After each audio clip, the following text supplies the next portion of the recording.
Alexander, what has been driving conformity assessments with regard to IHE? As you know, IHE is operating the connectathons, and which is a way of testing the quality of the specification that IHE is creating based on international standards. And what drives now to move to the next step, which is conformity assessment, so of better quality in the conformity toward the specifications.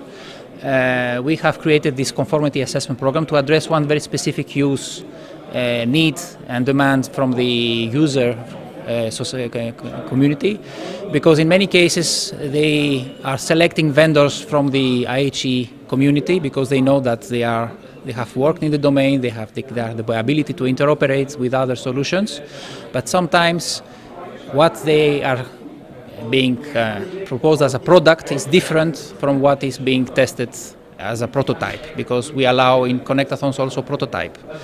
So this is now a better step towards the rigor in testing. So better quality of specification, which is connected to the ISO 17025 standard, which is about testing laboratories. So the vendors that participate in this new conformity assessment scheme operated by IHE International, which is a global, so a vendor can come here in Europe and pass this testing event, which is a one-to-one event. It's not a peer-to-peer. They're not going to test with anyone else. It's going to be again a simulator with a very professional monitor that is going to say if this testing event is successful. So we managed through this testing, let's say one-to-one session, which is a conformity assessment, to have a very good rigorous analysis of the specification, which is integrated in the profiles, the IHE profiles that are part of the conformity assessment.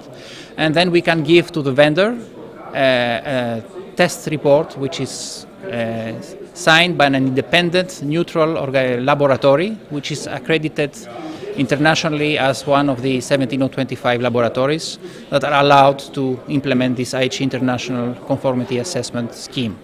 So the idea is to try to support the users also in their procurement processes probably, so that they can skip a lot of specification that they would request.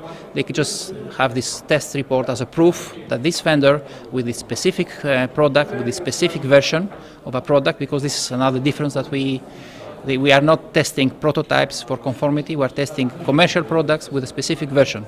So this gives a lot of good quality for the user, the procurer, the buyer, that he is buying exactly what he needs. So for how long has IHE been offering this service?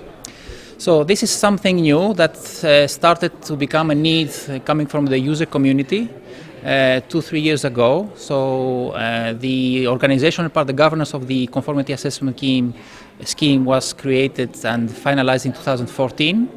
We created the first conformity assessment testing tools in 2015 with 5 IHE profiles, the most important one like XDS, for example, which is used widely globally.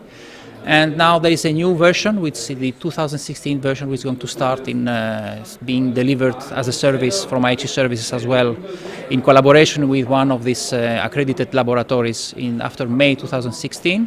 And the new version of this machine has the ability to test 16 IHE profiles. So, and we can now cover scenarios about cross-border healthcare, cross-regional healthcare, regional healthcare, national projects, and even intra-hospital. So we can cover a huge amount of use cases that are needed in the real world where information needs to be exchanged. How many manufacturers are currently participating, and what is your message to manufacturers which may be looking into engaging themselves? There are a lot of companies that are assessing now this new model and the needs, and a lot of them are pushed globally by their users on trying to get this new test report, this accredited test report. For the moment, in the first year, because we started last year, so this program runs only for 1 year for the moment. We have 4 vendors that act at large scale, that have participated and have managed to succeed, to pass successfully this testing event, and they have this test report. And there are a similar number that are planned to be done in May. So The idea is that each year we aggregate more vendors. We have the community of vendors within IHE is more than 100 companies. So this is the initial target. But of course, this is going to grow with its maturity process, and the expectation is in the next year we'll be able to deliver this to the whole vendor society community.